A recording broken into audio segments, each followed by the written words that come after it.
Hi guys, welcome back to channel. இன்றைக்கி நம்ம லாஸ்ட்டாக பார்த்த மூவியோட செகண்ட் பார்ட்டு தான் பார்க்க போகிறோம். ஃபர்ஸ்ட் பார்ட் யாருன்னா பார்க்கலன்னா கமெண்ட்டில் பின் பண்ணி வைக்கிறேன், மறக்காமல் போய் பாருங்கள். சேனலுக்கு என்ன புதுசு வரீங்கன்னா ப்ளீஸ் மறக்காமல் சப்ஸ்கிரைப் பண்ணி விட்டுருங்க. இப்போ வாங்க இந்த பாட்டை பார்க்கலாம்.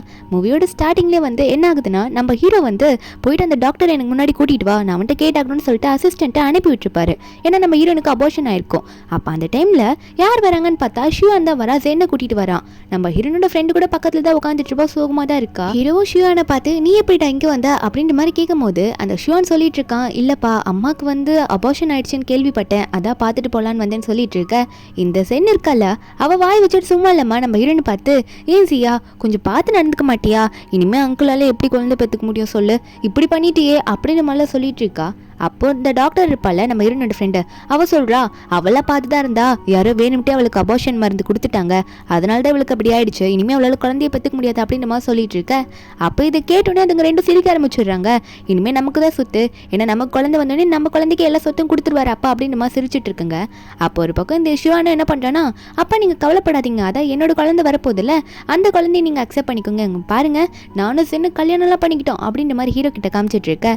அப்போ ஹீரோ சொல்கிறாரு, டேய் ஷியான், நீ நல்லா ஒழுங்கா உண்மையை ஒத்துக்கோ, அதுக்கப்புறம் நீ உண்மையை சொல்லலைன்னா நீ ரொம்ப கஷ்டப்படுவ அப்படின்னு சொல்லும் போது அப்போ ஷியான் சொல்கிறான், என்னப்பா சொல்கிறீங்க, நான் என்ன உண்மையை ஒத்துக்கிறது அப்படின்னு கேட்கும் போது ஹீரோ சொல்கிறாரு, உனக்கும் இந்த அபார்ஷன் நடந்ததுக்கும் எதனா சம்மந்தம் இருக்காடா அப்படின்ற மாதிரி கேட்கும் போது அந்த ஷியான் உடனே, அப்பா என்னப்பா இப்படி சொல்கிறீங்க, அது எப்படி எனக்கு சம்மந்தம் இருக்கும், நானே அவங்களுக்கு எதோ ஆயிடுச்சுன்னு பார்த்துட்டு போகலான்னு வந்தா நீங்கள் ஏன்ட்ட கேட்குறீங்களே அப்படின்ற மாதிரி அவன் கேட்க. ஹீரோ சொல்கிறாரு, அப்போது இதுக்கு மேலே நடக்கிறது என் கையில் கிடையாது, இனிமேல் நடக்கிறத நீ பார்க்கத போற அப்படின்னு நினைச்சிட்டு இருக்கும்போது அசிஸ்டன்ட் டாக்டரை 4 போட்டு உண்மையை வர வைக்கிற அளவுக்கு அடிச்சு கொண்டு கீழே தள்ள. அப்ப அந்த டாக்டர் பயத்துல ஐயோ என்னை விட்டுருங்க, என்ன எதுவும் பண்ணிடாதீங்க, உண்மையை சொல்லிட்டேன்னு இவன் கத்திட்டு இருக்க. ஒரு பக்கம் ஷியான் அப்பா நீங்க என்ன எதுவும் தப்பா நினைச்சிடாதீங்க, நான் எதுவுமே பண்ணல, யார் என்ன சொன்னாலும் என்னை பத்தி தப்பா சொன்னாலும் அதை நீங்க நம்ப கூடாதுன்ட்டு ஹீரோ முன்னாடி முட்டி போட்டு நம்ம ஹீரோ கிட்ட மன்னிப்பு கேட்கற மாதிரி கேட்டுட்டு இருக்கான். நம்ம ஹீரோ அதெல்லாம் கண்டுக்கல. டாக்டர் ஜோ பார்த்து உண்மையை சொல்லு அப்படின்ற மாதிரி சொல்லும் போது அந்த டாக்டர் சொல்லிடுறாரு, இது எல்லாத்துக்குமே காரணம் உங்க பையன் ஷியான் தான், அவன் சொன்னதுனால தான் நான் இப்படி பண்ணிட்டேன், இல்லைன்னா இப்படி பண்ணியிருக்க மாட்டேன், தயவு செஞ்சு நம்ம மன்னிச்சிருங்க சார் அப்படின்ற மாதிரி சொல்லிட்டு நம்ம ஹீரோ காலை பிடிச்சி கெஞ்சிட்டு இருக்காரு. அது மட்டும் இல்லாமல் நீங்கள் நம்பலனா கூட நான் ப்ரூஃப் கூட காட்டுறேன் அப்படின்னு மாதிரி சொல்லிட்டு இருக்க. நம்ம ஹீரோன் இந்த உண்மையெல்லாம் வர வைக்கிறதுக்காக வெயிட் பண்ணிக்கிட்டே இருந்திருப்பா போல இருக்கு. ஒரு பக்கம் இந்த ஷியானோ, டாக்டர் என்ன பேசுறீங்க, நானும் அப்படி சொல்லவே இல்லையே அப்படின்னு சொல்லும் போது டாக்டர் ஒன்னே, இங்கே பாருங்க நான் ப்ரூஃபே காட்டுன்னு சொல்லிட்டு அவன் அமௌண்ட் அனுப்புனது, அப்புறம் அவன் வாய்ஸ் மெசேஜ்லாம் போட்டிருப்பான்ல, அது ஷியான் கால் பண்ணி சொன்னது எல்லாமே டாக்டர் ரெக்கார்ட் பண்ணியிருப்பாரு போல இருக்கு. அது எல்லாத்தையுமே ஹீரோ கிட்ட போட்டு காட்ட, அவளை தான் சொல்லி முடிஞ்சு போச்சு. இந்த சென்னுக்கும் இந்த ஷியானுக்கும் இந்த டாக்டரும், என் உயிரை மட்டும் விட்டுருங்க, என்ன எதுவும் பண்ணிடாதீங்க, எனக்கு காசு கூட வேணாம், நான் ரிட்டர்ன் பண்ணிடுறேன், தயவு செஞ்சு நம்ம மன்னிச்சிருங்க அப்படின்ற மாதிரி ஹீரோ கிட்ட காலில் விழுந்து கெஞ்சுவோம். ஹீரோவோ இவனை வெளியே தூக்கிட்டு போய் போடுங்க அப்படின்ற மாதிரி அசிஸ்டன்ட் கிட்ட சொல்லிடுறாரு. கண்டிப்பா அவனுக்கு பனிஷ்மெண்ட் இருக்குதான். நம்ம ஹீரோவா உடனே இந்த ஷியானை பார்த்து, இப்போ இதுக்கு என்ன பதில் சொல்ல போற ஷியான், உன்னை என் பையன் நான் அவ்வளோ நல்லா தானே வளர்த்தேன், இப்படி கேவலமான வேலையை பண்ணிட்டு நிற்கிறியே, இனிமே நீ உனக்கும் எனக்கும் எந்த சம்மந்தமும் இல்லை அப்படின்ற ரேஞ்சுக்கு சொல்லிடுறாரு. அப்போ இந்த ஷியான் ஒன்னே, அப்பா என்னப்பா நீங்க அவளுக்காக போயிட்டு என்ன இப்படி பேசிட்டு இருக்கீங்க, இனிமே என்னதான் இருந்தாலும் அவளுக்கு குழந்தை இல்லை, நீங்க என்னப்பா இப்படி பண்ண போறீங்க, நான் தான் உங்களுக்கு இருக்கிற ஒரே பையன், இப்போ என்ன வேணாம்னு சொல்லிட்டு என்ன பண்ணி போறீங்கன்னு கேட்டா. அப்போ ஹீரோன் இதை கேட்டுட்டு இருந்தவ சிரிக்கிறா. சிரிச்சுட்டு, என்ன ஷியான் இதை நீ யூஸ் பண்ற போல இருக்கு, பையன் இல்லைன்னு சொல்லிட்டு, யார் சொன்னா, எனக்கு அபார்ஷனே இன்னும் ஆகலை, என் ஃப்ரெண்டு என்னை காப்பாத்திட்டா அப்படின்ற மாதிரி சொல்ல. இது அந்த ஷியானுக்கே ஷாக்கு, நம்ம ஹீரோக்கே ஷாக்கிங்காக தான் இருக்கு. ஏன்னா ஹீரோ கிட்ட சொல்லாம தான் இருந்திருப்பா, இந்த உண்மையெல்லாம் வெளியே வரணும் அப்படின்றதுக்காக, அப்புறம் சொல்லன்னு வெயிட் பண்ணியிருப்பா. ஹீரோ ஒன்னே, என்னமா சொல்லிட்டு இருக்க சியா, உண்மையாவா நம்ம குழந்தை இருக்கா அப்படின்னு கேட்கும் போது ஹீரோனும், ஆமாங்க குழந்தை நல்லா தான் இருக்கு அப்படின்னு சொல்லிடுறா. அந்த ஷியான் ஒரு பக்கம், ஏய் நீ எப்படி இதை போய் சொல்லுவ, ஏன்டி நடிச்ச அப்படின்ற மாதிரி கோவத்துல காத்திட்டு இருக்கானாமா நம்ம ஹீரோன் கிட்ட.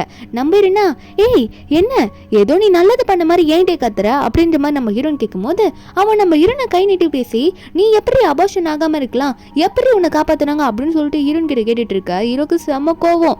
அவனை அப்படியே எட்டி உதைச்சு, என்ன தைரியம் தான் ஏன் முன்னாடி நீ சியா கிட்ட அப்படி பேசுவ, உனக்கு அவ்வளோ தைரியம் வந்துருச்சா, ஒழுங்கா இங்கேருந்து ஓடி போயிரு சொல்லிட்டேன், இதுக்காக நீ போலீஸ் ஸ்டேஷன்ல தான் போய் உட்காரணும், ஏன்னா நீ ரொம்ப கேவலமான விஷயம் பண்ணியிருக்க, ஏன்னா ஹீரோனுக்கு அபார்ஷன் ஆகிற மாதிரி பண்ணியிருக்கல.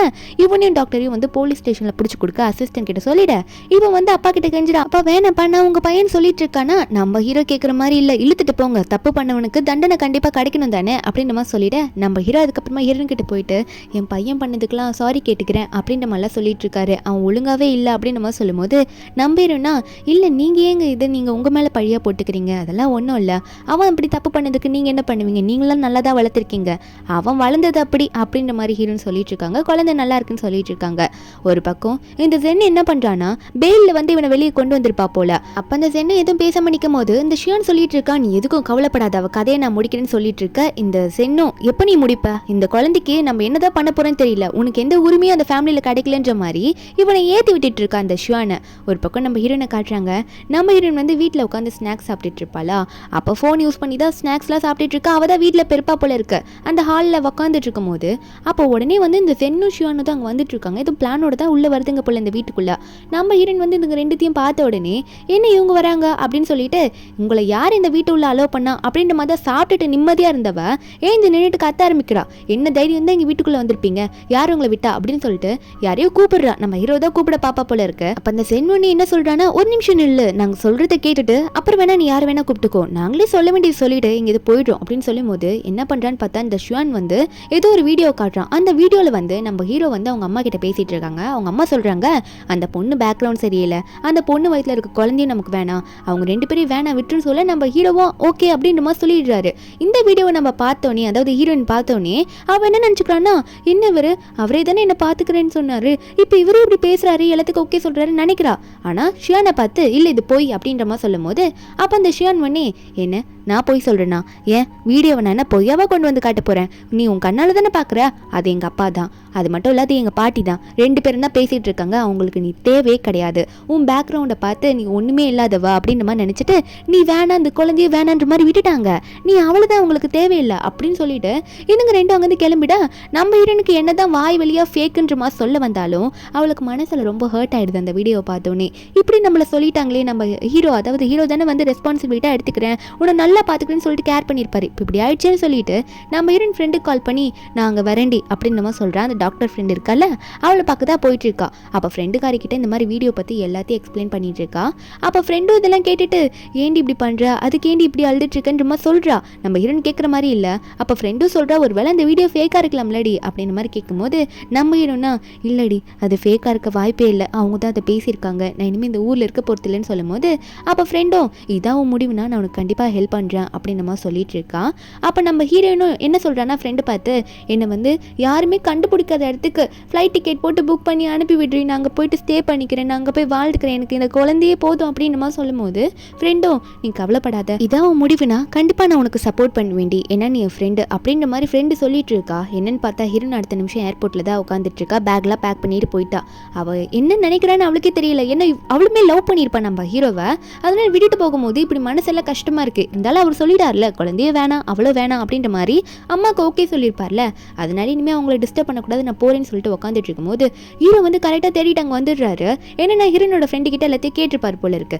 அங்கே வந்து அவர் நிற்க நம்ம ஹீரோனா ஹீரோ பார்த்தோன்னே என்ன இவர் இங்கே என்ன தேடி வந்துட்டார், இவர் தானே என்ன வேணான்னு சொன்னார் சொல்லிட்டு அவள் அங்கே வந்து எந்திரிச்சு போகலான்னு பார்க்கும்போது அவளுக்கு முன்னாடி நிறைய வேஷம் போட்டு வந்துட்டு இருக்காங்க. ஹீரோ வேற ஹீரோனை இப்போ தேடிட்டு இருக்கவும் அவர் கையில் நம்ம கிடைக்கக்கூடாது அப்படின்னு நம்ம நினச்சிட்டு அவர் கெட்ட போட்டிருப்பா போல இருக்கு. நம்ம ஹீரோவும் கரெக்டாக அங்கே வர அப்போ அங்கே இருக்க கெட்ட போட்ட பொண்ணுங்க எல்லாருமே வந்து வேஷம் போட்ட பொண்ணுங்களா போயிட்டு இருக்கும்போது நம்ம ஹீரோன் ஒரு மாஸ்க் மட்டும் போட்டிருக்கா, மாஸ்க் மாதிரி போட்டு அவள் மூஞ்ச கவர் பண்ணுறாளாமா. நம்ம ஹீரோ வந்து பார்த்துட்டே இருக்காரு நம்ம ஹீரோனை. நம்ம ஹீரோன் நினைக்கிறா இதுக்கு மேலே உங்கள் லைஃப்பில் நான் வரமாட்டேன் அப்படின்னு சொல்லிட்டு மனசில் நினச்சி க்ராஸ் பண்ணி போக நம்ம ஹீரோனை பார்த்தவர் கண்டுபிடிச்சிட்டாரு. உடனே ஹீரோனை பிடிச்சி எங்கே போகிறே நீ, என்ன பண்ணிட்டு இருக்க, ஏன் பிள்ளை பண்ணுற அப்படின்ற மாதிரி கேட்க நம்ம ஹீரோன் வந்து என்னை விடுங்க நான் போகிறேன், நான் உங்கள் கூட வரமாட்டேன், நான் தான் உங்களுக்கு தேவையில்லைல்ல, என்னை விடுங்க நான் போகிறேன் அப்படின்னு நம்ம சொல்ல நம்ம ஹீரோவா என்ன பேசுகிறேன் நீ ஒழுங்கா என் கூட வா அப்படின்னு மாதிரி சொல்லிட்டு ஹீரோ உடனே ஹீரோனை தூக்கிட்டு அங்கேருந்து கிளம்பிடுறாரு. ஹீரோன் அடம் பிடிக்கிறா, என்னை விடுங்க நான் வரமாட்டேன் அப்படின்னு சொல்லிட்டு. ஹீரோ விடுற மாதிரி இல்லை, காருக்குள்ளே கூட்டிகிட்டு போய் உட்கார வச்சுட்டு ஏமா இப்படி பண்ணுற, ஏன் இப்படி அடம் பிடிக்கிறேன்னு சொன்னால் ஹீரோவா ஹீரோனை எவ்வளோ கண்ட்ரோல் பண்ண பார்க்குறாரு, அவள் அடங்கவே மாட்றா. அதுக்கு மாதிரி அவள் என்ன பண்ணுறான்னா, நீங்கள் எனக்கு போய் சொல்லிட்டீங்க, என்னையும் என் குழந்தையும் நல்லா பார்த்துப்பேன்னு சொல்லிட்டு எங்கள் ரெண்டு பேரும் வேணான்னு சொல்லிட்டீங்க, உங்கள் லைஃப்லேயே நாங்கள் வேணாம் தானே, அப்புறம் எதுக்கு என்னை வந்து இப்படி கூட்டிகிட்டு வந்து உட்கார வச்சிருக்கீங்க அப்படின்ற மாதிரி ஹீரோன் வந்து ஹீரோவை எதிர்த்து பேசி ரொம்ப கத்திக்கிட்டே இருக்கவும் அவளுக்கு எதுவுமே புரிய மாட்டேங்குது ஹீரோ சொல்கிறது. ஹீரோ இதை கேட்டுட்டு என்ன நான் வேணான்னு சொன்னேனா அப்படின்ற மாதிரி பாவமாக பார்க்க நம்ம ஹீரோனா ஒரு மாதிரி திட்டியெல்லாம் விட்டுடுறா ஹீரோவை. நம்ம இனிமேல் ஒன்றும் வாழ வேணாம், நம்ம டிவோர்ஸ் பண்ணிக்கலாம் அப்படின்னு சொல்லி கத்தும் போது நம்ம ஹீரோ வந்து இதுக்கு மேலே இவளை வந்து வாய் பேசி விடக்கூடாதுன்ற மாதிரி ஹீரோனை அங்கேயே பிடிச்சி கிஸ் பண்ணிடுறாரு. நம்ம ஹீரோன் கடிச்சு விட்டுடுறா ஹீரோவா ஏன் இப்படி நடந்துக்கிறவா அப்படின்ற மாதிரி தான் பார்த்துட்டு இருக்காரு. உடனே ஹீரோனை பார்த்து நான் ஒரு இடத்துக்கு கூட்டிகிட்டு போகிறேன், உனக்கு எல்லாம் புரியுன்ற மாதிரி ஹீரோனை வந்து வீட்டுக்குள்ளேயே ஒரு 2 ரூம் வச்சிருப்பாரு. அந்த ரூமுக்கு ஹீரோனை கூட்டிகிட்டு போயிருக்க மாட்டாரு. இப்போ அந்த ரூமுக்கு கூட்டிகிட்டு போயிட்டு நம்ம ஹீரோனை காட்டுறாரு. நம்ம ஹீரோனை என்ன எங்கே கூட்டிகிட்டு போகிறீங்கன்னு கேட்டுக்கிட்டே வரா. அப்போ ஹீரோ நான் காட்டுறேன்னு சொல்லிட்டு ஒரு ரூமை ஓப்பன் பண்ணி காமிச்சா இப்போ கேர்ள் பேபி பிறந்தா அந்த பேபிக்கு என்னெல்லாம் திங்ஸ் வேணும், பெட்டெல்லாம் அப்படியே பிங்க் கலரில் போட்டு எப்படி இருக்கும் அந்த மாதிரி ரெடி பண்ணி கொடுத்துருக்காரு. இன்னொரு ரூமுக்கு சரிவா நம்ம போகலாம் அப்படின்ற மாதிரி ஹீரோயின் பார்த்துக்கிட்டே இருக்கும்போது அடுத்த ரூமுக்கு கூட்டிகிட்டு போய் காட்டுறாரா. அங்கே வந்து இந்த பாய் பேபிக்கு தேவையானதெல்லாம் எப்படி இருக்கும் ப்ளூ கலரில் அரேஞ்ச் பண்ணிட்டு பாய் பேபி விளையாடுற மாதிரி கேம்ஸு அந்த மாதிரிலாம் போட்டு வச்சிருக்காரு. நம்ம ஹீரோயின் இதை பார்த்தவ நான் தான் தப்பாக நினச்சிட்டேன்னா இவர் வேணான்னு நினச்சிருந்தா இவர் ஏன் இப்படிலாம் பண்ண போகிறாரு அப்படின்ற மாதிரி ஹீரோயின் நினச்சிட்டு இருக்கும்போது அப்போ ஹீரோயினை பார்த்து கேட்குறாரு, ஜியா இப்போ நீ தான் என்கிட்ட சொல்லி ஆகணும், நான் இவ்வளோ பண்ணியிருக்கேன் நம்ம குழந்தைங்க மேலே ஆசை வச்சு உன்னையும் கேரிங்காக தான் பார்த்துருக்கேன், அண்ணா நீ ஏமா அப்படி நினச்ச அப்படின்ற மாதிரி ஹீரோ கேட்கும்போது ஹீரோயின் அப்போ சொல்லிட்டு இருக்கா இது எல்லாமே அந்த ஷியான் பண்ண வேலை தான், அவன் தான் காமிச்சான் நீங்கள் வந்து உங்கள் அம்மா கிட்ட பேபி வேணாம் நானும் வேணாம் அப்படின்ற மாதிரி சொன்ன மாதிரி வீடியோ ரெக்கார்டில் காமிச்சானே, நானும் உங்ககிட்ட கூட காட்டுறேன் அப்படின்ற மாதிரிலாம் சொல்லிட்டு இருக்கும்போது அப்போ ஹீரோ சொல்கிறாரு நாங்கள் பேசினது உண்மை தான், ஆனால் நாங்கள் யாரை பற்றி பேசினோம் தெரியுமா, அந்த ஜென்னை பற்றி. ஜென் வயிற்றில் வளர்கிற குழந்தை கண்டிப்பாக வந்து ஷியானோடது கிடையாது, ஏன்னா ஷியானுக்கு குழந்தை பெற்றுக்கிற தன்மையே கிடையாது. அப்புறம் அவள் வந்து சீட் பண்ணிட்டு இருக்கா, அது நல்லா தெரியுது. அதை பற்றி தான் எங்கள் அம்மா கிட்ட நாங்கள் பேசிட்டு இருந்தோமே தவிர அவன் அதை யூஸ் பண்ணிக்கிட்டு உங்கள்கிட்ட வேற மாதிரி மட்டும் காமிச்சிட்டு இருக்கான் போலன்னு சொல்லும் போது நம்ம ஹீரோனா அட ஆமாம்ல இது எனக்கு தெரியாமல் போயிடுச்சு, இதை நான் ஏன் மறந்தேன், அவன் என்னை முட்டாளாக்கிட்டான் அப்படின்ற மாதிரி ஹீரோ நினச்சிட்டு இருக்கா. அப்போ ஹீரோனே நல்லா கேட்டுக்கோ, இனிமேல் 24 ஹவர்ஸும் நீ ஏன் கூட தான் இருக்கணும் அப்படின்ற மாதிரி சொல்லிடுறாரு. அங்கே கட் பண்ணால் என்ன ஆகுதுன்னா ஹீரோ ஆஃபீஸில் ஒர்க் பண்ணிட்டு இருக்கும்போது அவர் தான் ஹீரோ வந்து சொல்லியிருப்பார்ல ஹீரோயின் வந்து 24 ஹவர்ஸும் என் கூட தான் இருக்கணும்னு சொல்லிட்டு, அதனால அவர் ஒர்க் பண்ணும்போது ஹீரோயின் வந்து ஃப்ரெண்டில் போய் உட்காந்துக்கிறா, ஒரு பேக்கை தூக்கிட்டு வந்துக்கிறா, அதுக்குள்ளே ஏகப்பட்ட பொருட்கள் எல்லாமே சாப்பிட்ற பொருள் தான். அவளோட ஃபோனையும் எடுத்து வச்சு செட் பண்ணிக்கிறாளா. நம்ம ஹீரோவும் என்ன பண்ணிட்டு இருக்காதோ சவுண்டாக கேட்டுட்டு இருக்குன்ற மாதிரி நிமிந்து பார்க்கும்போது அவ பாட்டுக்கு ஜம்முன்னு படுத்துக்கிட்டு சாப்பிட்டுக்கிட்டே வீடியோ பார்க்குறா. அதுக்கப்புறம் போர் அடிக்குதுன்னு சொல்லிட்டு எக்ஸசைஸ்லாம் பண்ணிட்டு இருக்கா. நம்ம ஹீரோ இதெல்லாம் பார்த்துட்டு இருக்க அவருக்கே சிரிப்பாக தான் வருது, இருந்தாலும் ஒர்க் பண்ணிட்டு இருக்காரு. அதுக்கப்புறம் ஹீரோயின் சும்மா இல்லாமல் சைன் போட்டுட்டு இருக்க ஹீரோ கிட்ட போயிட்டு கொஞ்சம் சரிங்களேன் அப்படின்னு நம்ம சொல்லிட்டு செல்ஃபி எல்லாம் எடுத்துட்டு இருக்கா. அவருமே வந்து சிரிச்சிட்டு இருக்காரு. அதுக்கப்புறம் நம்ம ஹீரோக்கு வந்து மீட்டிங் இருக்கும் கம்பெனி ஸ்டாஃப்ஸ் கூடலாம். அப்படி மீட்டிங் இருக்கும்போது அங்கேயும் போயிட்டு ஒரு குட்டி சேர் மாதிரி எடுத்துட்டு வந்திருப்பல அவளுக்கு ஏற்ற மாதிரி, அதை கீழே ஹீரோக்கு பக்கத்தில் போட்டுட்டு அங்கே உட்காந்துக்கிட்டு கேம் விளையாடிட்டு இருக்கோம். நம்ம ஹீரோ அதையே பார்த்து ரசிச்சுட்டு இருக்காரு. இவர் ரொம்ப கியூட்டா இருக்காளே அப்படின்னு சொல்லிட்டு தான் பார்த்துட்டு இருக்கா. அங்கே இருக்க ஸ்டாஃப் எல்லாமே பார்க்க ஆரம்பிச்சிடுறாங்க. நம்ம ஹீரோவா அட இது மீட்டிங்ல அப்படின்னு நினைச்சு என்ன இங்கே வேடிக்கை அப்படின்னு சொல்லிட்டு டேபிள் டங்குன்னு ஒரு தட்டு தட்ட எல்லாரும் அவங்க வேலையை பார்க்க ஆரம்பிச்சிடுறாங்க. நம்ம ஹீரோயினை வேடிக்கை பார்க்கல. ஒரு பக்கம் இந்த ஷியானை தான் காட்டுறாங்க. என்னன்னா சில மாதங்கள் போயிடுது, சென்னைக்கெல்லாம் இப்போ டெலிவரி ஆக போகிற டைம் தான். அப்போ அவள் வந்து என்ன சொல்லிட்டு இருக்கான்னா இந்த ஷியானை பார்த்து என்ன இப்படியே உட்காந்துட்டு இருக்க நீ ஒழுங்காக பார்க்க மாட்டியா, எனக்கு குழந்தையே பொறுக்க போகுது, இந்த குழந்தைக்கு உன் ஃபேமிலியில் என்ன ரைட்ஸ் இருக்குன்னு கூட தெரியல, இப்படி நீ சைலண்டாக உட்காந்துட்டா அந்த ஷியா பெற்று கொடுத்துட்டு போயிடுவா, அவள் தான் அந்த குழந்தைக்கே எல்லாம் போயிடும் அப்படின்ற மாதிரி சொல்ல இந்த ஷியானுக்கு கடுப்பாயிடுது. அவன் ட்ரிங்க் பண்ணிட்டு இருப்பான் போல. உடனே அதை மட்டும் நடக்க விட மாட்டேன், அவளை முழுசாக கொண்டுட்டனா எப்படி அவள் குழந்தைக்கு எல்லாம் கிடைக்கும் அப்படின்ற மாதிரி சொல்லிட்டு இருக்கான். இப்படி ஏற்றி விட்டு அவன் அனுப்பிட இவ வெளியே வந்துட்டு இருக்கும்போது இவளோட அம்மா அப்பா வராங்க. இவ லூ ஃபேமிலி சேர்ந்தவன் தானே. அவங்க எப்படின்னா நம்ம ஹீரோ ஃபேமிலி உள்ள இவளை அனுப்பிச்சு இவ மூலியமா அவங்க ஃபேமிலியில் இருக்க சொத்தெல்லாம் பறிக்கணுன்றது தான் இவங்க பிளான். அவங்க அம்மா கேட்குறாங்க நல்ல வேலைமா இப்படி ஒரு ஐடியா பண்ணியிருக்க, ஏதோ ஒரு ஸ்பெர்மை யூஸ் பண்ணி நீ ப்ரெக்னென்ட் ஆகிட்ட, அவனுமே நம்பிட்டு அவன் குழந்தைன்னு சொல்லிட்டு இப்போ வந்து இந்த குழந்தையால நம்ம வந்து பணக்காரங்களாக போகிறோம் அப்படின்ற மாதிரி சொல்லிட்டு இருக்காங்க. இப்போ தான் இவ்வளோ சீப்பான வேலை பண்ணியிருக்காங்கன்றது வெளியே சொல்ல வராங்க. அதுக்கப்புறம் ஒரு பக்கம் நம்ம ஹீரோனை தான் காட்டுறாங்க. நம்ம ஹீரோயின் வந்து பாட்டி கூட சேர்ந்து இந்த பேபிலாம் பொறுக்க போதில்ல, பேபிக்கான காஸ்டியூம்லாம் நிறைய பர்ச்சேஸ் பண்ணணும்னு சொல்லிட்டு பர்ச்சேஸ் பண்ணிட்டு இருக்காங்களா. அப்போ நம்ம ஹீரோயின் வந்து பர்ச்சேஸ் பண்ணிகிட்டே இருக்கும்போது அவளுக்கு ரொம்ப கண்ட்ரோல் பண்ண முடியாமல் வாஷ்ரூம் போகணும் போல இருக்குது. அப்போ நான் போயிட்டு வந்துடுறேன் அப்படின்னு சொல்லிட்டு வேகவும் ஓடிட்டு இருக்காளா. நான் வாஷ்ரூம் போகணுன்ட்டு போயிட்டு வெளியே வரும்போது ஹேர்லாம் அட்ஜஸ்ட் பண்ணிட்டு இருக்கா மிரரை பார்த்து. அவள் எதிர்பார்க்காத சமயத்தில் யாரோ பின்னாடி இருந்து வந்து மூஞ்சில் ஏதோ கிளாத்தை போட்டு மூடிடுறாங்க, கடத்திட்டு போயிடுறாங்க. யாரும் இல்லை அந்த ஷியான் தான். நம்ம ஹீரோனை கட்டி போட்டு வச்சிருக்காங்க. நம்ம ஹீரோயின் பார்க்குறா, அந்த ஷியான் தான் பார்த்து முறைச்சிட்டு இருக்கான் ஹீரோயினை. அவங்க கூடவே இன்னும் 2-3 பேர் வச்சிருக்கானா, அவங்களும் வந்து பார்த்துட்டு இருக்காங்க நம்ம ஹீரோயின். கையில் ஏதோ தூரம் வச்சிருக்காங்க. நம்ம ஹீரோயினா ஏன் இப்படி பண்ண ஷியான், நீ இப்படி பண்ணது மட்டும் உங்கள் அப்பாவுக்கு தெரிஞ்சா உங்கள் அப்பா உன்னை கொன்னே போட்டுருவாரு அப்படின்ற மாதிரி சொல்லிட்டு இருக்க. அந்த ஷியானா அதுக்கு நான் தான் உன்னை கடத்தினேன்னு சொல்கிறதுக்கு நீ இருக்கணும் தானே, நீயே இல்லைனா எப்படி போய்ட்டு எங்கள் அப்பாட்ட நீ சொல்லுவ அப்படின்ற மாதிரி சொல்லிட்டு உன்னை கொல்றேண்டி அப்படின்ற மாதிரி கையில் கத்தியெல்லாம் எடுத்து வச்சுட்டு ரெடியாக இருக்கான். நம்ம ஹீரோயினா நீ எனக்கு கொல்லாத, உன்கிட்ட நான் ஒரு உண்மையை சொல்கிறேன், அதாவது உன் பேரண்ட்ஸ் யார், உன் பேரண்ட்ஸை பற்றிலாம் நான் உண்மையை சொல்கிறேன் அப்படின்ற மாதிரி ஏதோ ஒரு ட்விஸ்ட்டை கொடுக்குறான். நம்ம ஹீரோ ஏதோ சொல்லியிருப்பாரு போல இவ கிட்ட. அது சொல்கிறேன்னு சொல்லும் போது இவன் உடனே என்னடி நடிக்கிறியா இப்போ உனக்கு குத்துறாரு அப்படின்னு சொல்லிட்டு கத்தி எடுத்து ஓங்கி குத்த வரா. நம்ம ஹீரோன் பயந்துடுறா. வயிறு வேற பாப்பாலாம் இருக்குல்ல உள்ள, அதனால பயந்து கத்தும் போது திடீர்னு வந்து ஃப்ளாஷ் அவுட் ஆகுது. என்னன்னா நம்ம ஹீரோனுக்கு எதுவும் ஆகலை. கத்தி கரெக்டாக வரும்போது நம்ம ஹீரோ அங்கே கரெக்டாக வந்து அந்த கத்தியை பிடிச்சிட அவ கையிலேருந்து ரத்தமாக ஊற்றிட்டு இருக்க அவர் கையில். அவரா என் ஒய்ஃபே நீ குத்த வரியா அப்படின்ற மாதிரி தான் பார்த்துட்டு இருக்க. பையன் உடனே அப்பா நீங்களா நீங்கள் எங்கப்பா இங்கே வந்தீங்க, நான் என்ன பண்ணாலும் வந்து இதை எடுத்துடுறீங்களே அப்படின்னு மாதிரி தான் பார்த்துட்டு இருக்கான். அவள் வந்து போலீஸ்கிட்டலாம் இன்ஃபார்ம் பண்ணிட்டு வந்திருப்பார் போல இருக்கு. இப்போ வந்து இவன் ப்ரெக்னென்ட் உமனை கொலை பண்ணுறதுக்கு ட்ரை பண்ணியிருக்கான். அதுக்கு இவனை ஜெயிலுக்கு பிடிச்சிட்டு போயிடுவாங்க. அந்த கம்ப்ளைண்ட் தான் இவன் மேலே இப்போ வந்து ஹீரோ கொடுத்துருப்பார் போல இருக்கு. இவன் மாட்டிக்கிறான். அவ்வளோதான், இப்போ ஜெயிலுக்கு போயாகணும். திரும்ப திரும்ப போயிட்டு வந்துட்டு இருக்கான் இவன். இவனை மறுபடியும் ஜெயிலுக்கு பிடிச்சிட்டு போக பார்க்க நம்ம ஹீரோ பார்த்து உங்கள் கைக்கு என்ன ஆச்சு, ரத்தமாக வருது அப்படின்னு கேட்கும்போது நம்ம ஹீரோவா என் கைக்கெல்லாம் ஒன்றும் ஆகலமா, உனக்கு ஓகே தானே அப்படின்ற மாதிரி கேட்டுட்டு இருக்கும்போது எனக்கு திடீர்னு பிரசவ வலியை வர ஆரம்பிச்சிடுது. ஐயோ எனக்கு வயிறு வலிக்குது, நான் குழந்தை பிறக்க போதுன்னு நினைக்கிறேன் எனக்கு அப்படின்ற மாதிரி நம்ம ஹீரோன்னு சொல்லிட்டு இருக்கேன். நம்ம ஹீரோவா ஐயோ கத்தாதம்மா இருமா நான் பார்த்துக்கிறேன், வலிக்குது ரொம்ப ஹீரோ, நான் அவனை தூக்கிட்டு போகிறேன் அப்படின்னு சொல்லிட்டு ஹீரோ அப்படியே அங்கேருந்து ஹீரோனை தூக்கிட்டு நான் கூட்டிட்டு போகிறேன் அப்படின்ற மாதிரி பதறாத பயப்படாத நான் கூடிய இருக்கேன்ற மாதிரி சொல்லிட்டு நம்ம ஹீரோனை சேஃபாக அங்கேருந்து தூக்கிட்டு அவர் அங்கேருந்து கிளம்பிடுறாரு. ஒரு பக்கம் இந்த ஜென்னு தான் காட்டுறாங்க. என்னென்ன ஷியானை வந்து இப்போ போலீஸ் ஸ்டேஷனுக்கு அரெஸ்ட் பண்ணிட்டு போயிட்டாங்களா. இந்த நியூஸ் வந்து ஜென்னுக்கு வந்து சேருது. மாதிரி ஜென் வந்து நம்ம ஹீரோன் வந்து கடத்திட்டு போயிட்டான், பிரெக்னென்ட் உமனை கடத்திட்டு போயிட்டு கொலை பண்ண பார்த்தான்னு சொல்லிட்டு அரெஸ்ட் பண்ணிட்டாங்கன்ற மாதிரி இங்கே ஒருத்தர் வந்து நம்ம ஜென்னிக்கிட்ட எல்லாத்தையும் சொல்லிட்டு இருக்காரு. அதனால இப்போதைக்கு அவர் வர முடியாதுன்ட்டு. ஆனால் அந்த ஜென்னா அப்போ கரெக்டாக அவளுக்கு வந்து இந்த ஸ்டொமக் பெயினில் வர ஆரம்பிச்சுது. இவளுக்குமே குழந்தை பிறக்க போகுது போல இருக்கு. அப்படியே பேசிட்டே இருக்கும்போது அங்கே உட்காந்துடுறாளா. ஏன்னா அவன் வந்து புலம்பிட்டு இருந்திருப்பா ஷியானை பற்றி, இவன் யூஸ்ஃபுல்லே இல்லை, இவன் வேலைக்கே இல்லை அப்படின்ற மாதிரி ரொம்ப டென்ஷன் ஆகிட்டு புலம்பும் போது தான் அவளுக்கு வந்து லைட்டாக ஃபயர் வலி வந்து இப்போ ரொம்ப வலி வர ஆரம்பிச்சிடுது.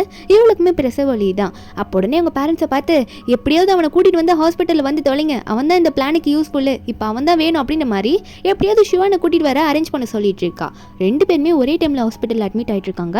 ரெண்டு பேருக்குமே பிரசவ வலி தான். இந்த சென்னுக்கும் சரி நம்ம ஹீரோனுக்கும் சரி ரெண்டு பேருமே கத்துன்னு கத்திட்டு இருக்காங்க. அவ்வளோ பெயினில் இருக்காங்க. வெளியே பார்த்தா நம்ம ஹீரோனுக்காக அப்போ ஹீரோட அம்மா, ஹீரோ, நம்ம ஹீரோனோட ஃப்ரெண்டுன்னு சொல்லிட்டு எல்லாருமே பதறிட்டு இருக்காங்க. ஹீரோட அம்மாலாம் ரொம்ப பயந்துட்டு இருக்காங்க. ஏன்னா ஹீரோயின் சின்ன பொண்ணு தானே, அதனால தான். இன்னொரு பக்கம் பார்த்தா இந்த ஜென்னோட அம்மா அப்பா எல்லாருமே வந்து நம்ம ஹீரோ கிட்ட பேச வந்து நின்றுட்டு இருக்காங்க.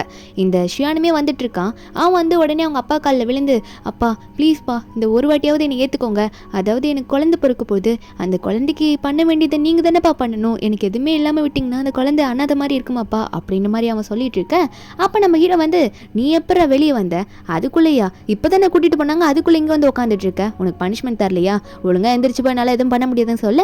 ஆனால் இந்த சென்னோட அம்மாவும் அப்பாவும் நீங்கள் அப்படி சொல்லக்கூடாது, நீங்கள் பெரியவர் தானே, கொஞ்சம் பார்த்து பண்ணுங்க, என்னதான் இருந்தாலும் அவங்களாம் உங்கள் ஃபேமிலி, உங்கள் பேர குழந்தைக்கு நீங்கள் தானே பண்ணணும் அப்படின்ற மாதிரி சொல்லும்போது அப்போ ஹீரோ சொல்கிறாரு சரி நான் பண்ணுறேன், உண்மையாகவே அந்த குழந்தை வந்து ஷியானோட பயாலஜிக்கல் குழந்தை அப்படின்னா கண்டிப்பாக அந்த குழந்தைக்கு பண்ண வேண்டியதை நான் பண்ணுறேன் அப்படின்ற மாதிரி நம்ம ஹீரோ சொல்ல. இதை கிட்ட ஷியானோ இதை சொல்லிட்டீங்களப்பா அதுவே போதும், கண்டிப்பாக அந்த குழந்தை ஏன் குழந்தை தான், ஏன்னா வந்து ஜென் ரொம்ப நல்ல பொண்ணு அப்படின்னு நம்ம நினச்சிட்டு இருக்கேன். இதை கேட்ட அவங்க அப்பாவும் அம்மாவும் அந்த ஜென்னோட அப்பா அம்மா வந்து சரி ஒரு வாயால் வாக்குறுதி கொடுத்துட்டாரு, நம்ம பொண்ணு சொன்ன மாதிரி ஃபேக்கான டிஎன்ஏ டெஸ்ட் ரிப்போர்ட்டும் ரெடியாக இருக்குது, அதனால எந்த பிரச்சனையும் இல்லை அப்படின்ற மாதிரி கேர்லெஸ்ஸாக இருக்காங்க. அப்போ கரெக்டாக வந்து நம்ம ஹீரோனுக்கு குழந்தை பிறந்திருக்கோம், அந்த பொண்ணுக்குமே குழந்தை பிறந்திருக்கும். முதல்ல ஹீரோனோட பேபி கொண்டு வந்து ஹீரோ கிட்ட, ஹீரோட அம்மா கிட்ட, ஹீரோனோட ஃப்ரெண்டு கிட்ட எல்லாம் காமிக்க பாப்பா ரொம்பவே க்யூட்டாக இருக்கு. அப்போ அதை கொஞ்சிட்டு இருக்காங்களா பாப்பாவை. இன்னொரு பக்கம் இந்த ஷியான் வந்து வெயிட் பண்ணிட்டு இருக்கான். என் குழந்தைய பிறந்த சவுண்ட் கேட்டுச்சு, எங்க என்னோட குழந்தை இன்னும் வெளியவே வரல அப்படின்ற மாதிரி நினைச்சிட்டே இருக்கும்போது அங்கே ஒரு நர்ஸ் வந்து குழந்தைய தூக்கிட்டு வந்து கொடுக்குறாங்க. இது பையன், இந்த குழந்தை பையன் அப்படின்னு மாதிரி சொல்லிட்டு இந்த அங்கே குழந்தைன்னு சொல்லிட்டு காமிச்சா என்னோட அம்மா கிட்டேயும் அப்புறம் ஷியான் கிட்டேயும் தான் காட்டுறாங்க. இந்த ஷியான்கள் எல்லாம் கொடுத்தா அந்த குழந்தைய பார்த்துட்டு இல்லை இது என் குழந்தை இல்லை, எனக்கும் இந்த குழந்தைக்கு சம்மந்தமே இல்லைன்னு சொல்லிட்டு நர்ஸ் கையில திரும்ப கொடுத்துடுறான். அந்த நர்ஸ் கிட்ட எல்லாம் கேட்குறாங்க இந்த குழந்தை எப்படி எங்கள் குழந்தை இல்லையே, இது மாறிடுச்சுன்னு நினைக்கிறேன், எங்கள் குழந்தை இல்லை, எங்களுக்கு இது வேணும் அப்படின்ற மாதிரிலாம் பேச இதெல்லாம் வந்து ஹீரோ ஃபேமிலியில் பார்த்துட்டு இருக்காங்க. இந்த ஜென்னோட அம்மாலாம் மயக்கமே போட்டு விழுந்துடுது, என்ன குழந்தை இப்படி வந்துருச்சு அப்படின்னு சொல்லிட்டு அந்த நர்ஸா உங்களுக்கு அதாவது உங்கள் ஒய்ஃபுக்கு என்ன குழந்தை பிறந்துச்சோ அதை தானே நான் தூக்கிட்டு வந்து கொடுக்க முடியும், அந்த பேபி தான் இது, நீங்கள் என்ன வேணான்னு சொல்கிறீங்கன்னு சொல்லிட்டு இருக்கா. இதை கேட்ட ஷியான் உடனே வேகமாக ஜென் கிட்ட போயிட்டு என்ன பண்ணி நீ அந்த பேபிக்கும் நமக்கும் சம்மந்தமே இல்லை, நம்ம சைனீஸை சேர்ந்தவங்க, அந்த பேபி எதுக்கு ஆப்பிரிக்கா பேபி மாதிரி இருக்கு அப்படின்ற மாதிரி சொல்லிட்டு இருக்கா. கொஞ்சம் கூட ஷியானுக்கு வந்து சம்மந்தமே இல்லாமல் அந்த பேபி பிறந்திருக்குன்ற மாதிரி கேட்கும்போது இவளுக்கு என்னது அந்த மாதிரி பிறந்திருக்கா பேபி, ஐயோ மாறிடுச்சா மாட்டிக்கிட்டோமே அப்படின்னு மாதிரி நினைச்சிட்டு இருக்கா. இந்த ஷியான் வந்து நீ தப்பு பண்ணிட்டடி, இவ்வளவு கேவலமான வேலையை பண்ணிருக்கியே, ஏன்டி இப்படி மறைச்ச என்கிட்ட உண்மையை மறைச்சிட்ட அப்படின்னு சொல்லிட்டு அந்த இடத்துல வந்து இந்த பொண்ணு கொன்னுடுறான். அவ்வளவுதான் முடிஞ்சு போச்சு. அடுத்த சீன் என்ன ஆகுதுன்னு பார்த்தா அவனை ஜெயில கூட்டிட்டு போயிடுறாங்க. ஏகப்பட்ட தப்பு பண்ணிட்டான், எவ்வளவு கேவலமானவனா இருந்திருக்கான்ல, அதுக்காகவே இவனுக்கு வந்து தண்டனை கொடுத்துருக்காங்க. இனிமே இவனால ஜெயில இருந்து வரவே முடியாது. அவங்க அப்பாவும் பாட்டியும் வந்து அவங்க உட்காந்துட்டு இருக்க இவன் வேகமா போயிட்டு அவங்க அப்பா காலில் விழுந்து கதறிட்டு இருக்கான். அப்பா நான் உங்கள் பையன் தானேப்பா, என்னை காப்பாற்றிட்டு கூட்டிகிட்டு போங்கப்பா, எப்படியாவது நீங்கள் தான்ப்பா எனக்கு கடைசியாக ஹெல்ப் பண்ணணும், நான் உங்கள் பையன் தானேப்பா என்னை காப்பாற்றுங்கன்னு சொன்னால் அந்த நேரத்தில் ஹீரோட அம்மா வந்து ஒரு ட்விஸ்ட்டை கொடுக்குறாங்க. நீ வந்து என்னோட பேரனே கிடையாது அப்படின்னு சொல்ல அப்பா அவனுக்கே ஷாக்கு. அப்பா எக்ஸ்பிளைன் பண்ணுறாரு, ஆமாம் நீ என்னோட பையன் கிடையாது, ஆக்சுவலி நீ என்னோட ஃப்ரெண்டோட குழந்தை. என் ஃப்ரெண்டு வந்து ரொம்ப கேட்டவன், உன்னோட பேரண்ட் 2 பேருமே இறந்து போயிட்டாங்க நிறைய கடன் வந்ததுனால. இருந்தாலும் என் ஃப்ரெண்டோட பையன்றதுனால நான் உன்னை எடுத்து வளர்த்தேன், உன்னை நல்லா தான் வளர்த்தேன். ஆனால் உங்கள் அப்பாவோட குணமே உனக்கே வந்துருச்சு. நீ மட்டும் நல்லவனா இருந்தீன்னா நான் வேற ஒரு கல்யாணம் பண்ணியிருக்க மாட்டேன். எனக்குன்னு ஒரு குழந்தைய பெற்றுக்கிட்டு நான் அந்த குழந்தைக்காக எல்லாம் செய்யணும்னு இல்லை, ஒன்றும் அவசியமே இல்லை. நான் உன்னையே தான் நல்லா வளர்க்கணும்னு நினச்சேன், அதனால கல்யாணமே நான் பண்ணல தெரியுமா. ஆனால் நீ எப்போ இவ்வளோ சீப்பாக இருந்தியோ இதுக்கு மேலே என் ஃபேமிலியை நான் பார்க்க ஆரம்பிச்சிட்டேன், அவ்வளோதான், உனக்கான தண்டனையை நீ அனுபவிச்சுதான் அப்படின்ற மாதிரி சொல்லிட. இவனுக்கா ஃபேமிலியே இல்லையா அப்படின்ற மாதிரி தான் இருக்குது. இவ்வளோ நல்லவங்க கிட்ட இருந்துமே கிடைச்சுமே இவன் வந்து ரொம்ப கெட்ட எண்ணத்தில் வளர்ந்துட்டான், சொத்துன்ட்டு. இவன் நல்லவனாக இருந்தது தான் ஹீரோ கண்டிப்பாக கொடுத்துருப்பேன் அப்படின்னு தான் சொல்கிறாரு. ஆனால் இவன் ரொம்ப சீப்பாக நடந்துக்கிட்டான். அதனால வந்து காப்பாற்றுற ஐடியாலே எல்லாம் அவனை கூட்டிகிட்டு போயிடுறாங்க. ஒரு பக்கம் 2 பேபியும் காட்டுறாங்க. எந்த வீட்டில் இருக்குன்னு பார்த்தா நம்ம ஹீரோயின் வந்து அவள் பேபி கூட சேர்த்தே இந்த ஜென்னுக்கு பிறந்த பேபி வளர்க்குறா. என்னன்னா ஜென்னோட பேரண்ட்டும் அந்த பேபி வேணான்னு சொல்லியிருப்பாங்க, ஜென்னுமே இறந்து போயிருப்பா. இப்போ வந்து இந்த ஷியானையும் பிடிச்சிட்டு போயிட்டாங்க. அதனால ஹீரோயின் வந்து நானே எடுத்து வளர்க்குறேன்னு சொல்லியிருப்பா. நம்ம ஹீரோ உனக்கு ஓகேவா கன்ஃபார்மான்னு கேட்டால் நம்ம ஹீரோயின் சொல்கிறாங்க, இந்த குழந்தைய வந்து யாரும் பார்த்துக்க போகிறதில்ல லூ ஃபேமிலியில், இந்த குழந்தை எப்படி இருந்தாலும் அனாத ஆசிரமத்துக்கு தான் அனுப்புவாங்க, நம்ம கூடவே அதாவது நமக்கு பிறக்கும் போது டைம்லேயே இந்த குழந்தைய பிறந்திருக்கு, நானே வளர்க்குறேன் நல்லா அப்படின்னு சொல்லும் போது ஹீரோவும் கண்டிப்பாக ஃபியூச்சரில் நம்ம 2 பேரும் இந்த 2 பேபியை ரொம்ப சூப்பராக அதாவது நல்லா படிக்க வச்சு நல்ல குணத்தோட நல்லா வளர்க்கலாம் அப்படின்ற மாதிரி பேசிகிட்டு இருக்காங்க. இப்படியோட ஹாப்பி எண்டிங்கில் இந்த மூவி இங்கே முடியுது. இந்த மூவியோட எக்ஸ்பிளனேஷன் எடுத்து உங்களுக்கு பிடிச்சிருந்தா மறக்காமல் நம்ம சேனலுக்கு சப்ஸ்கிரைப் பண்ணி விட்டுருங்க. நாளைக்கு வேற ஒரு மூவி அப்லோட் பண்ணுறேன். Bye guys.